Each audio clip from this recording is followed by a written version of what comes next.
ನಮಸ್ಕಾರ, ಕಲಬುರಗಿ ರೌಂಡ್ ಅಪ್ಗೆ ಸ್ವಾಗತ. ನಾನು ಶುಭಾ ಎಂಪಲ್. ಬನ್ನಿ ಕ್ವಿಕ್ ಆಗಿ ನೋಡೋಣ ಇವತ್ತಿನ ಪ್ರಮುಖ ಸುದ್ದಿಗಳನ್ನ.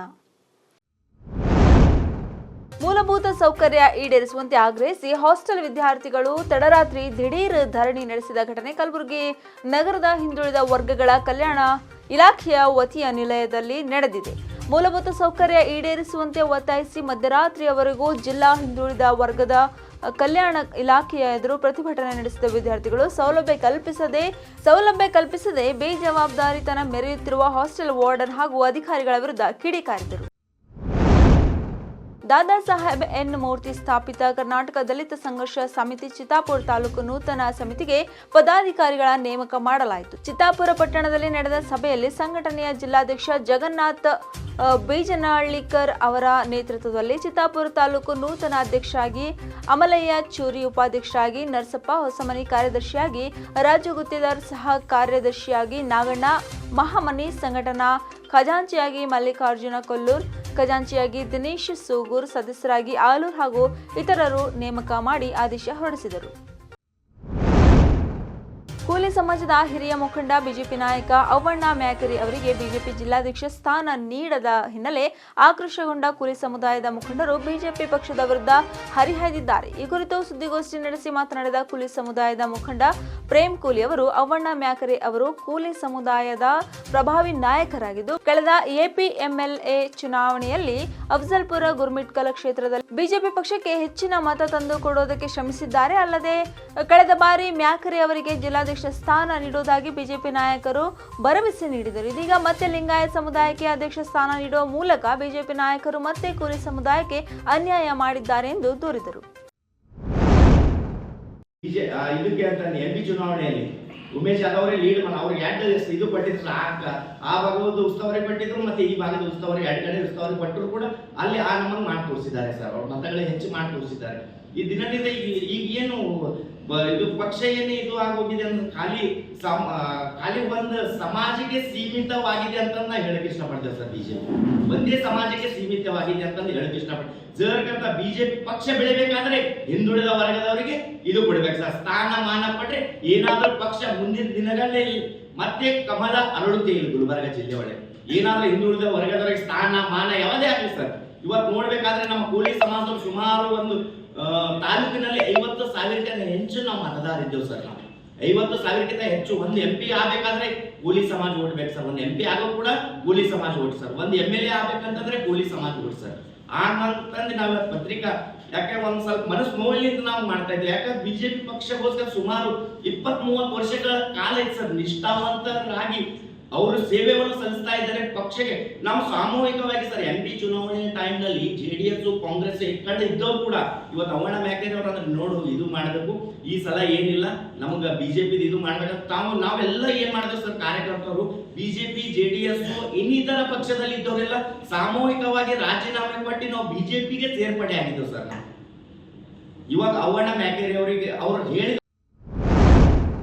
ಹಾಸ್ಟೆಲ್ಗಳಲ್ಲಿ ಹೊರಗುತ್ತಿಗೆ ಆಧಾರದಲ್ಲಿ ಕೆಲಸ ಮಾಡುತ್ತಿರುವ ನೌಕರರಿಗೆ ಕನಿಷ್ಠ 31,000 ವೇತನ ನಿಗದಿಪಡಿಸಬೇಕು ಮತ್ತು ಸಿಬ್ಬಂದಿ ಕಡಿತ ಆದೇಶ ವಾಪಸ್ ಪಡೆಯುವುದು ಸೇರಿದಂತೆ ವಿವಿಧ ಬೇಡಿಕೆ ಈಡೇರಿಕೆಗೆ ಆಗ್ರಹಿಸಿ ನಗರದಲ್ಲಿ ನಡೆಯುತ್ತಿರುವ ಬೃಹತ್ ಧರಣಿ ಸತ್ಯಾಗ್ರಹ 12ನೇ ದಿನಕ್ಕೆ ಕಾಲಿಟ್ಟಿದ್ದು, ಸಮಸ್ಯೆ ಬಗೆಹರಿಯುವವರೆಗೂ ಹೋರಾಟ ಹಿಂಪಡೆಯುವುದಿಲ್ಲ ಎಂದು ಹೋರಾಟಗಾರರು ಪಟ್ಟು ಹಿಡಿದಿದ್ದಾರೆ.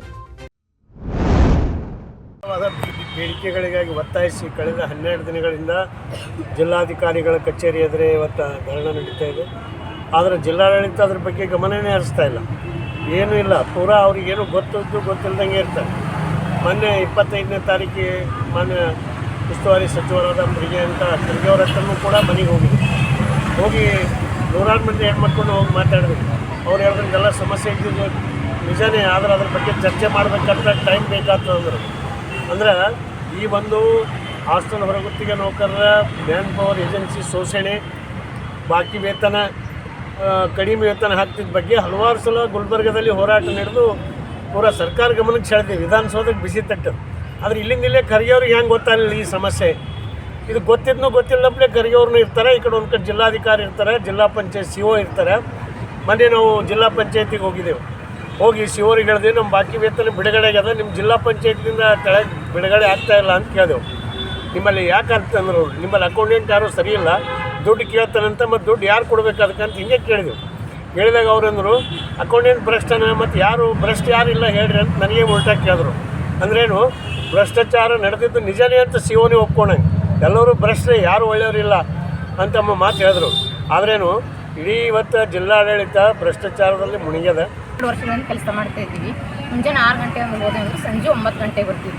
ನಮ್ಮ ಮಕ್ಳಿಗೆ ನಾವು ಮನೆಯಲ್ಲಿ ಏನು ಮಾಡಲ್ಲ, ನಮ್ಮ ಮಕ್ಕಳಿಗೆ ಏನಾರ ಕೆಲಸ ಮನೆಯಲ್ಲಿ ರೆಡಿ ಮಾಡಿ ಹೋಗ್ಬೇಕಂದ್ರೆ 5 ಗಂಟೆಗೆ 4 ಗಂಟೆಗೆ ಎದ್ದು 6 ಗಂಟೆಗೆ ಹೋಗ್ತೀವಿ ರೀ. ಹೋಗಿ ಅಲ್ಲೇ ಇದ್ದು ಅಲ್ಲಿ ಮಕ್ಕಳು ನೋಡ್ಕೊಂಡು ಎಲ್ಲ ಮಾಡಿ ನಮ್ಗೆ ಕತ್ತಿ ದುಡಿಸ್ಕೊತಾರೆ ರೀ. ಬಟ್ ಹಬ್ಬ ಹುಣ್ಣಿಮೆ ಏನೂ ಸುಟ್ಟಿ ಇಲ್ಲ, ನಮ್ಗೆ ರಜೆನೇ ಕೊಡಲ್ಲ ಅವರು. ಕೊಟ್ಟರೆ ಪರ್ಮನೆಂಟ್ದವ್ರಿಗೆ ಅಷ್ಟೇ ಕೊಡ್ತಿರ್ತಾರೆ, ನಮಗೆ ಕೊಡೋಂಗಿಲ್ಲ. ಇಷ್ಟು ದುಡಿದ್ರು ಕೂಡ 6 ತಿಂಗಳು 9 ತಿಂಗಳು ತನಕ ನಮ್ಗೆ ಪೇಮೆಂಟ್ ಆಗಲ್ಲ. ಪೇಮೆಂಟ್ ಆದರೂ 1 ತಿಂಗಳು 2 ತಿಂಗಳು ನಾವು ತೊಗೊಂಡಿರೋ ಸಾಲಕ್ಕೆ ಅದು ಬಡ್ಡಿ ಕಟ್ಟಕ್ಕೆ ಸಾಕಾಗಲ್ಲ. ಅಷ್ಟೆಲ್ಲ ಇದು ಆಗ್ತದೆ. ಇಷ್ಟು ಮಾಡ್ತಾ ಇದ್ರು ಈ ಸರ್ಕಾರಕ್ಕೆ ಗೊತ್ತಾಗ್ತಾ ಇಲ್ಲ. ನಮ್ಗೆ ಗುಲಾಮ್ಗಿರಿ ಥರ ನಡ್ಸ್ಕೋತಾರೆ. ಇದು ಗುಲಾಮ್ಗಿರಿ ಅಲ್ಲ, ಡೆಮೋಕ್ರಸಿ. ಬಟ್ ಅವ್ರಿಗೆ ಗೊತ್ತಾಗ್ತಾ ಇಲ್ಲ ಇದು ಹೆಂಗೆ ಮಾಡಬೇಕು. ನಾವು ಎಲ್ಲ ಹೊರಗುತ್ತಿಗೆ ನೌಕರರು ಶಾಪ ಹಾಕ್ತಾ ಇದ್ದೀವಿ ಈ ಸರ್ಕಾರಕ್ಕೆ. ನಮಗೆ ಇಷ್ಟೊಂದು ಇದು ಮಾಡ್ತಾ ಇದ್ರಲ್ಲ, ಅದು ಗ್ಯಾರಂಟಿ ಯೋಜನೆಗಳು ಮಾಡ್ರ, ಬಟ್ ನಮಗೇನು ಉಪಯೋಗ ಇಲ್ಲ ಅದು ಗ್ಯಾರಂಟಿ ಯೋಜನೆಗಳು. ಇಷ್ಟೆಲ್ಲ ದುಡ್ದು ಮಾಡಿ ಇಷ್ಟೆಲ್ಲ ಎಲ್ಲ ಕಿರಾಣಿ ಪಿರಿಯದ ಎಲ್ಲ ಪಿರಿಯದ ಏನು ಸವಲತ್ತುಗಳಿಲ್ಲ. ಮತ್ತು ಅದು PF ESI ಅಂತ ಮಾಡಿದಾರೆ, ಬಟ್ ಅಲ್ಲಿ ಏನು PF ಕಟ್ಟಲ್ಲ, ESI ಕಟ್ಟಲ್ಲ, ಯಾರು ಕೇಳಲ್ಲ. ಕೇಳಿದ್ರೆ ತಾಲೂಕು ಆಫೀಸರ್ ಕೇಳಿದ್ರೆ DO ಮೇಗೆ ಹೇಳ್ತಾರೆ, DO ಮೇದ್ರೆ ಏಜೆನ್ಸಿದವ್ರಿಗೆ ಹೇಳ್ತಾರೆ. ಯಾರಿಗೆ ಕೇಳಬೇಕು? ಯಾರಿಗೂ ಕೇಳೋ ಹಾಗಿಲ್ಲ. ಇಲ್ಲಿ ಕೇಳಿದ್ರೆ ಹೆಚ್ಚಿಗೆ ರಿಸ್ಕ್ ತೊಗೊಂಡು ಕೇಳ್ತೀವಿ ಅಂದರೆ ಇಲ್ಲಮ್ಮ ನೌಕರಿ ತೆಗಿತೀನಿ ಮನೆಗೆ ಹೋಗಿಬಿಡ್ರಿ ಅಂತಿರ್ತಾರೆ. ಇಷ್ಟೊಂದು ನಾವು ಎಲ್ಲರೂ ಜನ ಇಲ್ಲಿ ರಾತ್ರಿ ಮತ್ತು ಡೈಲಿ ಮುಂಜಾನೆ ಎಲ್ಲ ಹೋರಾಟ ಮಾಡ್ತಾ ಇದ್ವಿ. ಬಟ್ ಯಾರೂ ಕೇಳ್ತಾ ಇಲ್ಲ, ಯಾರೂ ಸಚಿವರು ಬಂದಿಲ್ಲ. ಆದರೂ ಕೂಡ ಈ ಹೋರಾಟ ನಾವು ನಿಲ್ಲಿಸಲ್ಲ. ನಮ್ಮದು ಬೇಡಿಕೆ ಈಡೇರ್ತನ ನಾವು ಇಲ್ಲೇ ಇರ್ತೀವಿ. ನಮಗೆ ಕನಿಷ್ಠ ವೇತನ 31,000 ವೇತನ ಪಾವತಿ ಮಾಡಬೇಕು. ಮತ್ತು ಬಿದಾರ್ ಮಾದರಿಯಲ್ಲಿ ಸಹಕಾರ ಸಂಘವನ್ನು ಸ್ಥಾಪಿಸಿ ನಮಗೆ ವೇತನ ಹಾಕಬೇಕು. ಖಾಯಂ ನೌಕರ ಸ್ಥಳದಲ್ಲೇ ಖಾಯಂ ಅವರಿಗೆ ವರ್ಗಾವಣೆ ಮಾಡಬೇಕು. ವಿಶ್ವಾದ್ಯಂತ ನಡೆಯುವ ನೈಜ ಘಟನೆಗಳನ್ನು ಪತ್ರಿಕೆ ನಮಗೆ ಮಾಹಿತಿ ನೀಡುವುದರ ಜೊತೆಗೆ ಕಲೆ, ಸಂಸ್ಕೃತಿ, ವಾಣಿಜ್ಯ, ವ್ಯವಹಾರ, ಆಡಳಿತ, ರಾಜಕೀಯ ಜ್ಞಾನವನ್ನು ನೀಡುವ ಭಂಡಾರವಾಗಿದೆ. ಹೀಗಾಗಿ ವಿದ್ಯಾರ್ಥಿ ಸಮುದಾಯ ಮೊಬೈಲ್ಗಳಿಂದ ಹೊರಬಂದು ಪತ್ರಿಕೆ ಓದುವ ಸಂಸ್ಕೃತಿ ಬೆಳೆಸಿಕೊಳ್ಳಬೇಕೆಂದು ಕಲಬುರಗಿಯ ಶರಣಬಸವ ವಿಶ್ವವಿದ್ಯಾಲಯದ ಡೀನ್ ಡಾಕ್ಟರ್ ಲಕ್ಷ್ಮೀ ಪಾಟೀಲ್ ಕರೆ ನೀಡಿದರು. ಸ್ವಾತಂತ್ರ್ಯ ಸಂಗ್ರಾಮದಲ್ಲಿ ಪ್ರಾಣತ್ಯಾಗ ಮಾಡಿರುವ ಸ್ಮರಣಾರ್ಥವಾಗಿ ಗುಲ್ಬರ್ಗಾ ವಿದ್ಯುತ್ ಸರಬರಾಜು ಕಂಪನಿ ನಿಗಮ ಕಚೇರಿಯಲ್ಲಿ ಅಧಿಕಾರಿಗಳು ಹಾಗೂ ನೌಕರರ ವತಿಯಿಂದ 2 ನಿಮಿಷಗಳ ಕಾಲ ಮೌನ ಆಚರಿಸುವ ಮೂಲಕ ಹುತಾತ್ಮರಿಗೆ ಗೌರವ ಸಲ್ಲಿಸಲಾಯಿತು. ತಮ್ಮ ಪ್ರಾಣವನ್ನು ಪಣಕ್ಕಿಟ್ಟು ನಮ್ಮನ್ನು ರಕ್ಷಿಸಿದವರಿಗೆ ಈ ಮೂಲಕ ಗೌರವ ಅರ್ಪಿಸೋಣ ಎಂದು ಜೆಸ್ಕಾಂ ಮುಖ್ಯ ಅಭಿಯಂತರರಾದ ವೆಂಕಟೇಶ್ ಪ್ರಸಾದ್ ಅವರು ಹೇಳಿದರು. ಈ ವೇಳೆ ಆರ್ಥಿಕ ಅಧಿಕಾರಿ ಸಂತೋಷ್ ಹೆಬಾರೆ, ಅಧೀಕ್ಷಕ ಅಭಿಯಂತರ ಮಹೇಶ್ ಮತ್ತು ರಾಮಚಂದ್ರ, ಮುಖ್ಯ ಹಣಕಾಸು ಅಧಿಕಾರಿ ಮುರಳೀಧರನ್ ನಾಯಕ್, ಸಲೀಂ ಪಾಟೀಲ್ ಹಾಗೂ ಅನಿಲ್ ಕುಮಾರ್ ಸೇರಿದಂತೆ ಜೆಸ್ಕಾಂನ ಎಲ್ಲ ಅಧಿಕಾರಿಗಳು ಹಾಗೂ ನೌಕರರು ಪಾಲ್ಗೊಂಡರು. ಗಾಂಧಿ ಅಂಬೇಡ್ಕರರು ಈ ದೇಶದ ಮಹಾಚೇತನರು. ಪುರುಷರು, ಮಹಿಳೆಯರಿಗೆ ಲಿಂಗ ತಾರತಮ್ಯವಿಲ್ಲದೆ ಎಲ್ಲ ರಂಗಗಳಲ್ಲಿ ಸಾಮಾನ್ಯ ಅವಕಾಶಗಳನ್ನು ದೊರಕಿಸಿಕೊಟ್ಟವರು.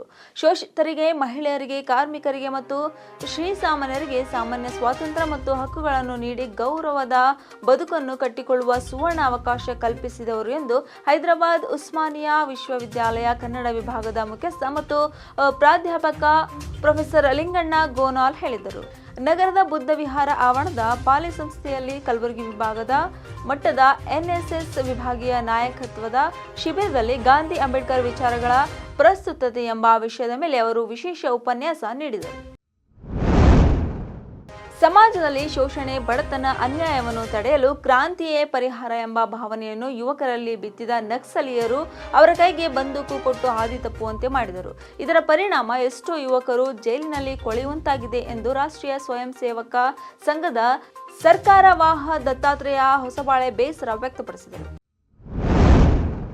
ರಾಜ್ಯದಲ್ಲಿ ಮೈಕ್ರೋ ಫೈನಾನ್ಸ್ ಹಾವಳಿ ಹೆಚ್ಚಾಗಿದ್ದು, ಇದಕ್ಕೆ ಈ ಕೂಡಲೇ ರಾಜ್ಯ ಸರ್ಕಾರ ಕಡಿವಾಣ ಹಾಕಬೇಕೆಂದು ಬಿಜೆಪಿ ರಾಜ್ಯಾಧ್ಯಕ್ಷ BY ವಿಜೇಂದ್ರ ಆಗ್ರಹಿಸಿದರು. ಕಲಬುರಗಿ ನಗರದಲ್ಲಿಂದು ಸುದ್ದಿಗಾರರೊಂದಿಗೆ ಮಾತನಾಡಿದ ಅವರು, ರಾಜ್ಯ ಸರ್ಕಾರ ವತಿಯಿಂದ ಮೈಕ್ರೋ ಫೈನಾನ್ಸ್ ಕುರಿತು ಮಾಡಿದ ಸಭೆ ಕೇವಲ ಕಾಟಾಚಾರಕ್ಕೆ ಮಾಡಲಾಗಿದೆ. ಮೊಡ ಹಗರಣದಲ್ಲಿ ಮುಳುಗಿದ ಸರ್ಕಾರಕ್ಕೆ ಜನರ ಬಗ್ಗೆ ಕಾಳಜಿ ಇಲ್ಲವೆಂದು ಹೇಳಿದರು. ಮೈಕ್ರೋ ಫೈನಾನ್ಸ್ ಧರಣಿ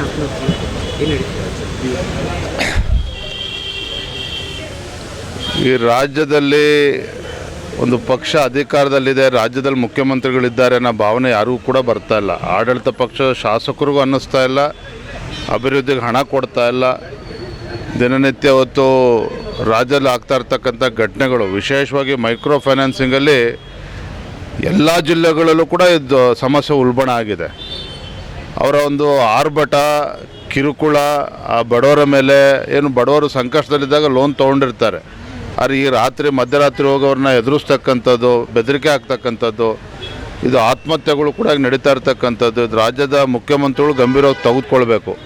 ಅವರೇ ಮೂಢ ಹಗರಣದಲ್ಲಿ ಮತ್ತೊಂದು ಸಮಸ್ಯೆಯಲ್ಲಿ ತಲೆ ಕೆಡಿಸ್ಕೊಂಡು ಈ ವಿಚಾರ ಯಾವುದನ್ನು ಕೂಡ ಮೊನ್ನೆ ಏನೋ ಒಂದು ಕಾಟಾಚಾರಕ್ಕೆ ಸಭೆ ಮಾಡಿದ್ದಾರೆ ಹೊರತು ಇದನ್ನು ರಾಜ್ಯದ ಮುಖ್ಯಮಂತ್ರಿ ನಾನು ಆಗ್ರಹ ಮಾಡ್ತೇನೆ. ಇವಾಗಿದ್ದವು ಇವತ್ತಿನ ಪ್ರಮುಖ ಸುದ್ದಿಗಳು. ಮತ್ತೆ ನಾಳೆ ಭೇಟಿಯಾಗೋಣ. ಕಲಬುರಗಿ ರೌಂಡಪ್ಪಲ್ಲಿ. ನಮಸ್ಕಾರ.